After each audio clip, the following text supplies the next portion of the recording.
got a full show, all the Dogs predictions you could want. And we're going to start off just kind of going game by game, rapid fire on the Dogs schedule. Of course, Georgia starts with UT Martin. A little bit later in the show, we'll talk about some individual players. But let's pull this thing up, guys. I think I know how y'all are going to call this game one opener against UT Martin. But let's go ahead and get it on the record. How do y'all see this thing going? Palmer? W. They're going to win Easy that dub one. for the Dogs? I mean, I just put it on the board. You know, somebody was asking the over-under on, passing attempts in the first game. I would take the over in the second half passing attempts. I would take the over, but I think that's because they're going to want to get those two younger quarterbacks some work. I think we see a good showing from Carson Beck. Running backs a little bit banged up. They're going to want to put the ball in the air more, but pretty easy dub. Yeah, I don't think there's even Vegas odds on this. Is that correct? That's usually a I don't think so. I haven't seen it, but somebody said a 40 number, and I was very surprised by that. I would take – I don't know that it's even a legal Vegas odds on that. But, I think Georgia should handle UT Martin. They are obviously a different class of team. And, this is one of those games where you want to come out and you want to be, even though it's early in the year, you want to be able to do some things and, air this thing out, get some guys some touches. But, look, you never know how people are going to react until you're in a game situation. And, I fully expect Georgia to win this game, hands down, pulling away and play a lot of people. But I'm interested in Carson Beck, man. I don't think we're going to sit there and see Carson Beck. Georgia could obviously hand the ball off and pound this thing and beat them and grind the clock out, but that doesn't make you better for down the line. And I think we're going to see Carson Beck throw this thing. I think we're going to see a large chunk of this UGA playbook. And you may not see players like Brock Bowers too long because you know what he can do. But you got to get Carson Beck in there and get him some reps and throw one of these new receivers and just seeing how people react in game situations. Yeah, I'm with you guys. Dogs, easy dub. All right, Ball State. Now, this was supposed to be Oklahoma, right? Yes. That was supposed to be the road trip to Norman. Just for fun, you think Georgia would have beaten Oklahoma on the road? I do, but it would have been an interesting test. We'll get to it later, but with Auburn – being the first road game. Remember last year's first road game? It was at Missouri, and we all remember how that one went. It's always interesting, and a road trip to Norman would have been it fit right in. So I do think that they would have won, but I think that we probably would be seeing a lot more of the starters in the opener if they were taking on a team like Oklahoma in week 2. Yeah, I think so too. That's a great point. Would have helped out for the road prep.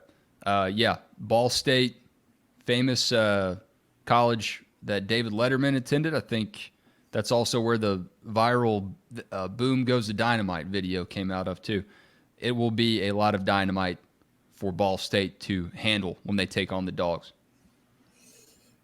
I think the 10-day forecast on that looks a little crisp. And you start talking about a noon kickoff. So, a team coming down here, you get you some of that 95-degree weather on a Saturday. It's going to be much more pleasant, it looks like, at this point this weekend than it will be next weekend. Then you throw in a noon kickoff. So I expect Georgia to handle their business there. And that's one of those ones, Wes, where if you do what you're supposed to do, and because of that heat, you get those guys out of there and you let somebody else finish that second half because you want those legs fresh and recovery.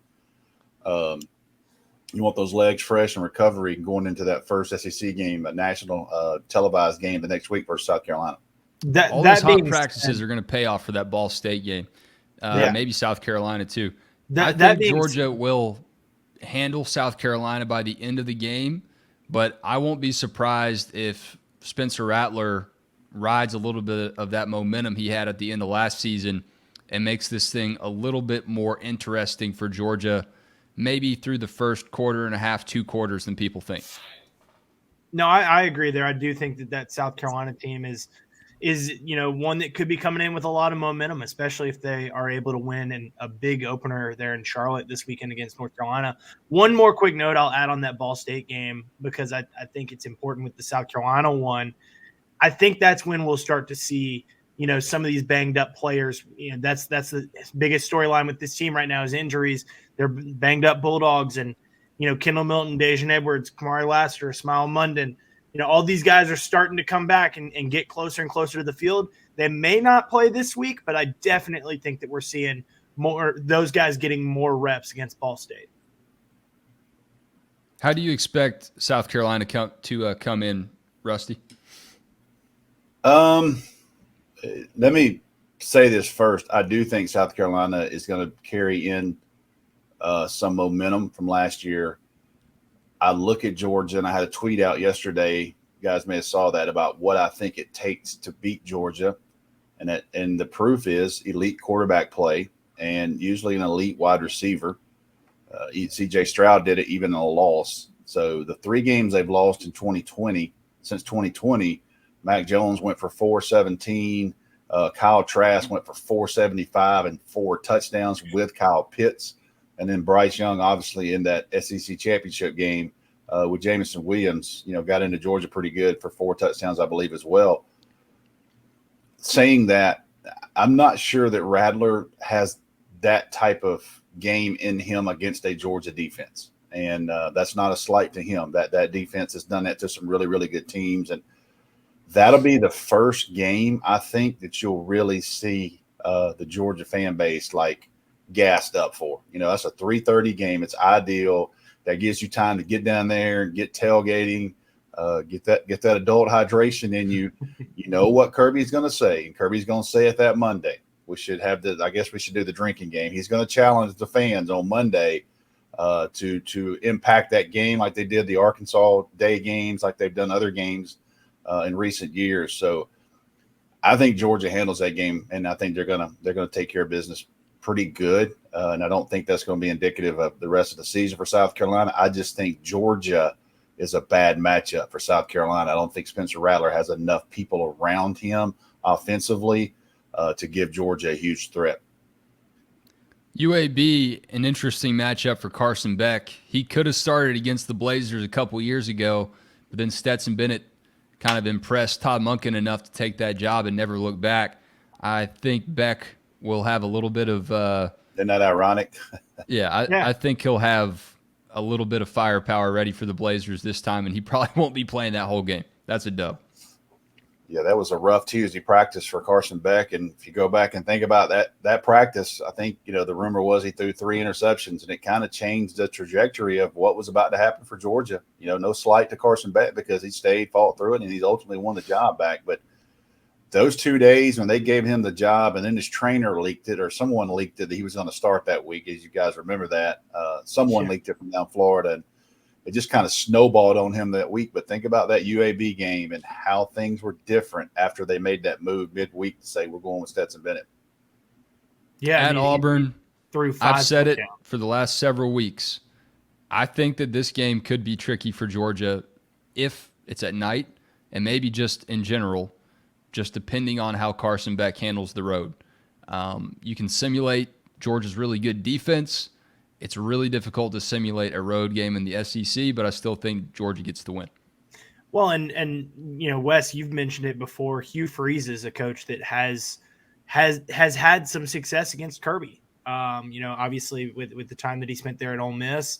When Kirby was at Alabama, and also that first year Kirby was at Georgia. I do think that there's a revenge factor there. But like you said, that first road game can be difficult. I think Georgia wins, and in my season predictions I put out, I think Ladd McConkey has a big game. He had a big one there last time, and I could see that being another one.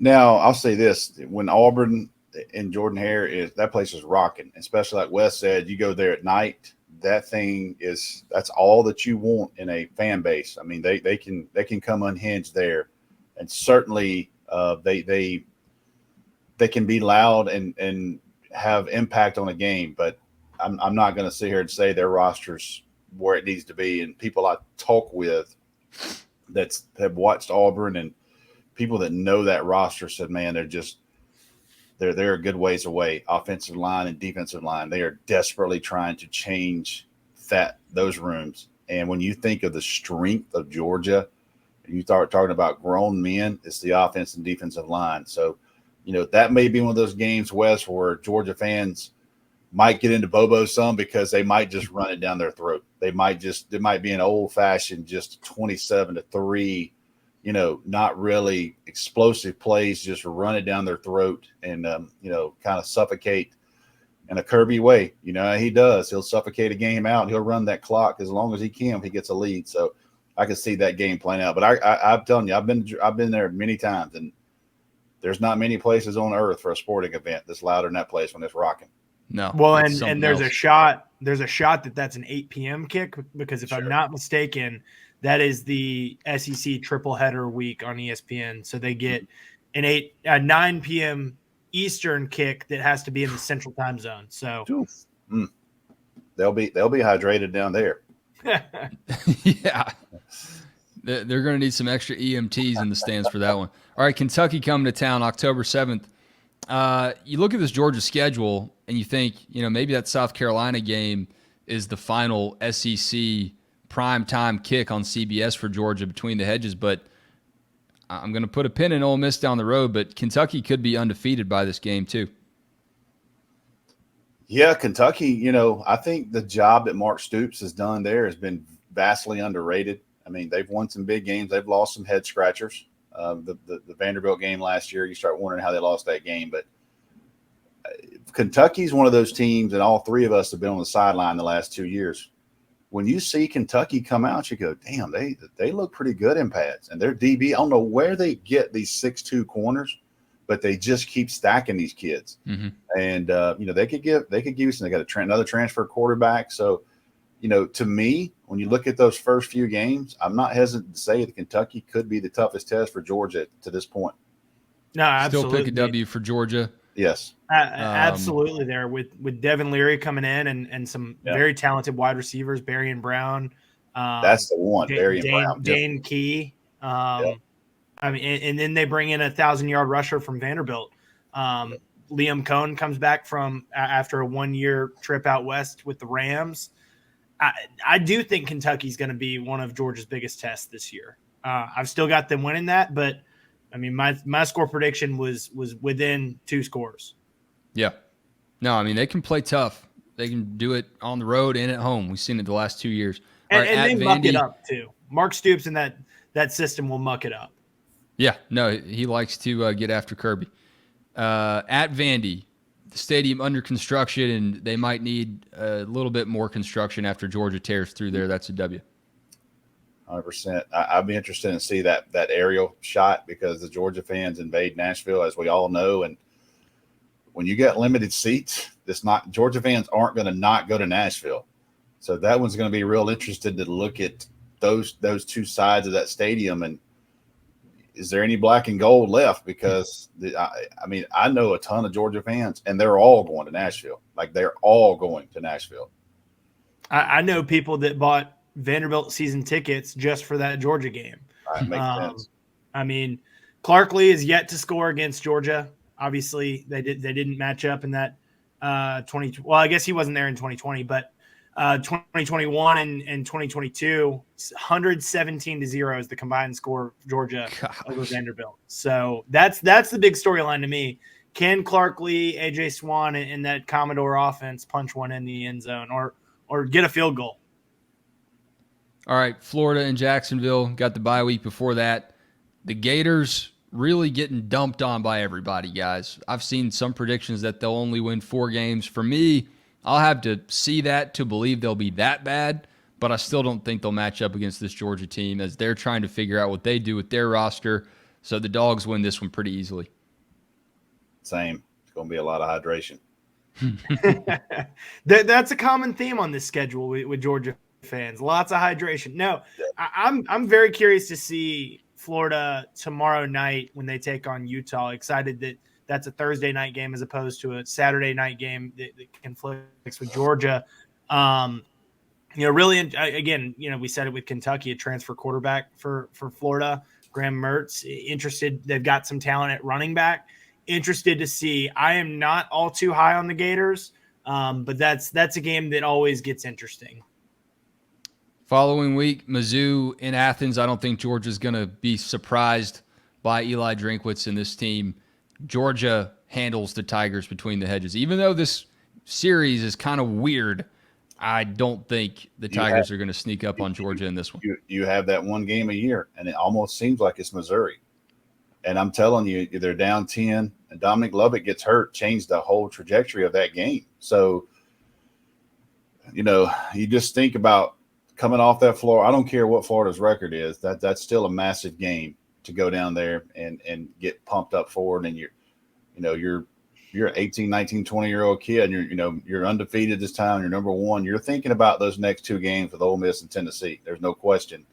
But you got a little team coming here called Missouri, and they played well last year. I know Kirby Smart's going to show them that tape and show them, hey, this is what almost happened, right? This was almost a team that beat us. And for whatever reason, man, Missouri they just played Georgia well. My question is, where will they be at this point in the season? Because if they don't play well or win some games, that seat's going to get pretty hot out there for him. Yeah, yep. I mean, you've got to think that Dominic Lovett's going to want to have a great game there. So yep. I do think – and that offensive line too. I mean, Missouri's got a talented defensive line, a defense that returns some guys. That offensive line is going to be motivated to want to have a really good game because, Kirby said after that game, we got our butts kicked in on that line of scrimmage for 3.5 quarters. And that's what made that a game. And so I think you're going to have some revenge factor there with that offensive line and then, with Lovett as well. All right. I think Ole Miss, the Kirby Lane Kiffin Bowl, I think there's a good chance this one could be Georgia's final 3:30 CBS game before everything switches away from CBS. With Georgia looking ahead potentially, it's human nature. I know they're disciplined, but Tennessee that next week on Rocky Top, this one's going to be close, but I still think Georgia survives because it is that difficult to win in Athens these days. Go ahead, Wes. I'll give you mine after. Go ahead, Palmer. I think, with it being senior day, I think that they're going to be ready and focused. That's something that we always hear from Kirby and the importance of doing this for the seniors and the home records and, all that shine that comes out for them, typically a little bit later than this one. But like we mentioned with Hugh Freeze, Lane Kiffin is somebody that is a little bit of an offensive guru and knows what Kirby does. I think that they're able to put up some points, but ultimately I do think that defensively they haven't really been able to figure it out, and I think that Georgia is able to put up more points. This will be the game I think Georgia plays the best in, and listen. Lane Kiffin is one of the best play callers in the country, and they're a hold your breath on offense because they'll carve you up now. And they got a great running back in Junkins, and they got a transfer kid out of Rome, Griffin, who came from Oregon State. Jemias Griffin, who was Gatorade Player of the Year, just transferred in over there. So they got extra running back depth. And they got, I don't know how he's done it, but he's got like 9 quarterbacks in that room and got like dudes that were starting other places to transfer. So I think Georgia is going to. I think Ole Miss. This is finally going to catch them defensively because man, they have lived and died in that portal, and I just think you got to have more development on the guys you sign, and you can go get pieces of the puzzle. But man, Ole Miss has basically been portal heavy, and in my opinion, I just don't see how that works. I think Ole Miss gets kind of exposed this year, and I think when they come to Athens, they might be a wounded dog, so to speak. All right, this is the one everyone has circled on the calendar. At Tennessee in Knoxville. I go back to 2 seasons ago. Georgia had a legendary defense then, and I think this defense will be not just as good, but the shadow of that defense. Pretty freaking good, really deep.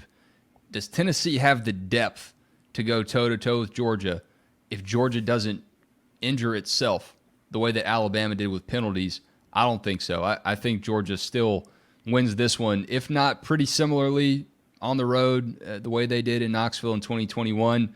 Maybe it's a score closer. I still just see a big gap between what Kirby Smart's doing and what Josh Heupel's doing, even though Tennessee very well may be the second best team in this division.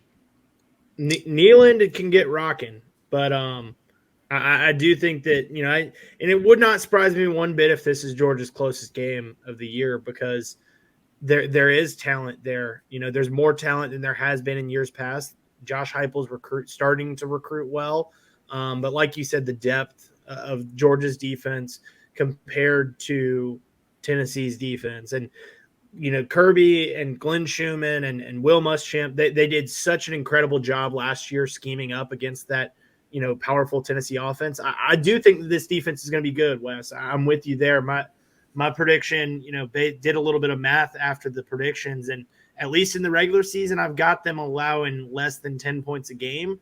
They probably give up a little bit more than that against Tennessee, but I do think that they win this one.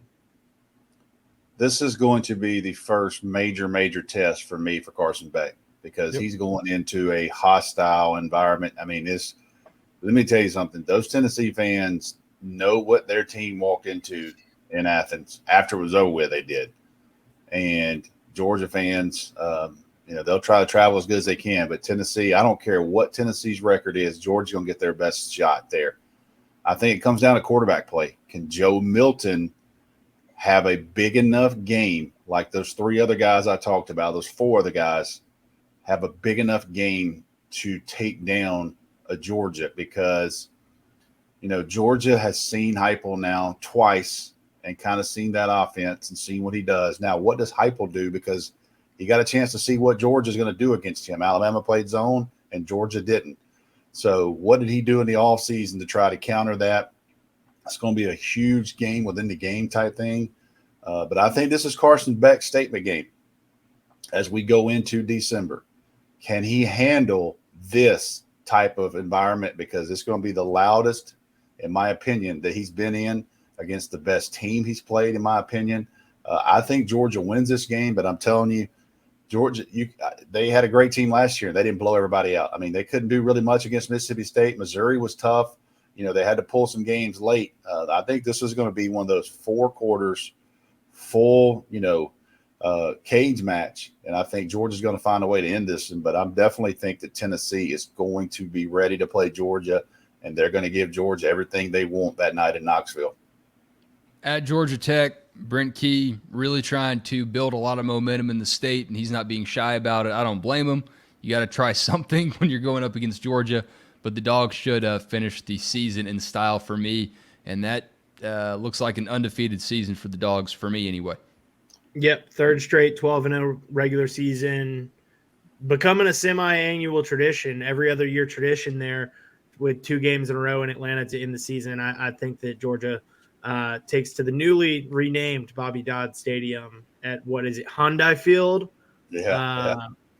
I think that they continue their winning streak in Atlanta. Yeah, agree.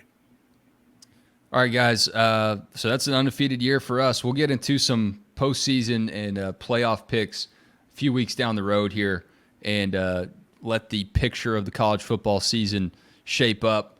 But we've all been on the record. At least I know Rusty and I have. Georgia's going to three-peat.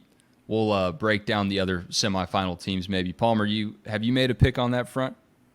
I have got Georgia in the playoffs. I have not officially made that pick, but I do feel look, I mean, I feel better about this team coming into this season than I did last year's team going into last season with the experience that they've got. They've absolutely got as good of a shot, if not a better shot than anybody to take home a title.